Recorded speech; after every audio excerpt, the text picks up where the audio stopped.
അപ്പോൾ ഇന്ന് നമ്മൾ ഈ ഒരു കുഞ്ഞൻ പാണ്ടയുടെ ചിത്രമാണ് 2 കുഞ്ഞു കുട്ടികൾക്ക് പഠിപ്പിക്കാൻ ഉദ്ദേശിക്കുന്ന ചിത്രം ഓൺലൈൻ ക്ലാസ്സിൽ എങ്ങനെയാണെന്ന് നോക്കാം. ഇതിങ്ങനെ നീണ്ടിട്ട് ഇങ്ങനൊരു സംഭവം, ഇത് കാലാണ് കേട്ടോ. അത് നമുക്ക് കയ്യോടെ കളർ പെൻസിൽ ഉണ്ടെങ്കിൽ വരച്ചെടുക്കാം, കളർ ചെയ്തെടുക്കാം. ഇതുണ്ടോ?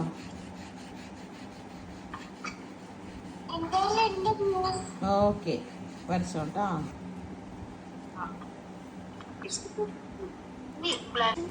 നമ്മൾ ഒരു കയ്യിൽ മാത്രം പിടിച്ചു കഴിഞ്ഞാൽ നമ്മളതിൽ നിൽക്കുമോ? ഇല്ല അല്ലേ. അപ്പൊ 2 കയ്യിലും കൂടെ കൂട്ടി പിടിച്ചിരിക്കുകയാണ് അല്ലേ. അപ്പൊ അതുപോലെ കാലിനും ഇങ്ങനെ പിടിച്ച മാതിരി ഒരു റൗണ്ട്, ജസ്റ്റ് ഒരു റൗണ്ട് വരച്ചിട്ട് അതിൽ കളർ അടിച്ചു കൊടുത്താൽ മതി കേട്ടോ. കൈ വരച്ചു, പിന്നെ കാല് വരച്ചു, പിന്നെ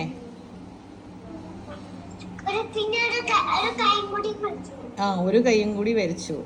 എന്തിനാണ് ഒരു കൈയും കൂടെ വരച്ചത്? വീഴാതിരിക്കാനല്ലേ. അപ്പൊ അങ്ങനെ ഒരു 2 കൈയും കൂടെ പിടിച്ച് നിക്കാണ് അല്ലേ. ഇനിയിപ്പോ എന്താ നമുക്ക് വേണ്ടത്? കണ്ണ്, മൂക്കൊക്കെ വരയ്ക്കണ്ടേ? അതായത് 2 ലൈൻസ് ചരിച്ച് വരയ്ക്കുക.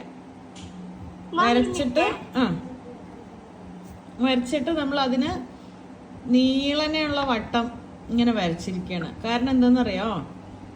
ഈ നീളനെയുള്ള വട്ടം ചരിഞ്ഞിട്ട് വരയ്ക്കാൻ പറയുമ്പോൾ നിങ്ങൾക്ക് പിന്നെ ബുദ്ധിമുട്ടാവും. അപ്പം അതാണ് 2 ചരിഞ്ഞ ലൈൻസ് വരച്ചിട്ട് വട്ടം വരയ്ക്കാൻ പറയുന്നത്. ഓക്കെ, സിമ്പിൾ അല്ലേ? വരച്ചോ?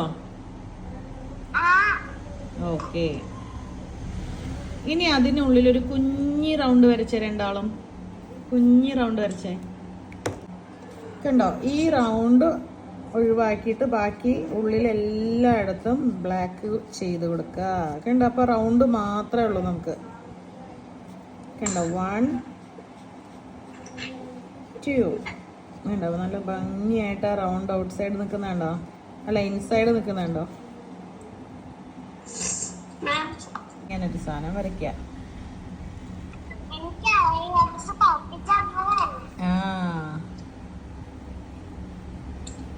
എന്നിട്ട് ചെറിയൊരു ഇങ്ങനൊരു സാധനം കണ്ടോ? എങ്ങനെയാ നമ്മൾ ചെയ്തത്? ആദ്യം താഴെ ഇങ്ങനൊരു സാധനം, അത് കഴിഞ്ഞിട്ട് മുകളിലൊരു ട്രയാങ്കിൾ ഷേപ്പിലൊരു സാധനം അല്ലേ. എന്ത് എളുപ്പമായിട്ടാ വന്ന മൂക്കും വായുടെ ഭാഗം അല്ലേ.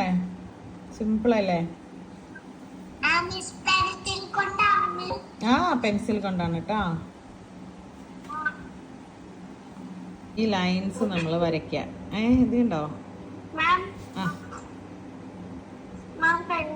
ഇത് കണ്ടോ? ഇങ്ങനെ ലൈൻസ് വരച്ചിട്ട് നോക്കിയേ. ലീവ്സ് എങ്ങനെ വരണം നോക്കിയേ. എൻ്റെ ലീവ്സ് കണ്ടോ? ഒരു മുളയുടെ ഒക്കെ ഒരു തണ്ട് പോലത്തെ ഭാഗമാണ് കേട്ടോ. മുളം തണ്ട് എന്നൊക്കെ പറയില്ലേ, അതിലാണ് കയറി ആശാനിരിക്കണേ അല്ലേ. അപ്പോൾ അതിൻ്റെ ലീവ്സ് ഇങ്ങനെയാണ് വരയ്ക്കുക. കണ്ടോ? വരച്ചോളൂ. ഒരേപോലെ ഒരേ കളർ വേണം കൊടുക്കാൻ. കണ്ടോ? ഫില്ല് ചെയ്ത്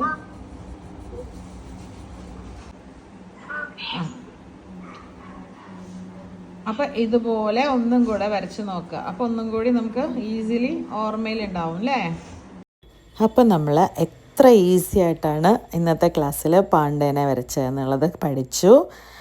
അപ്പം നിങ്ങൾ ഇതുപോലുള്ള നല്ല നല്ല ഈസി ചിത്രങ്ങൾ നമുക്ക് ഇനിയും അടുത്ത ക്ലാസ്സുകളിൽ പഠിക്കാം.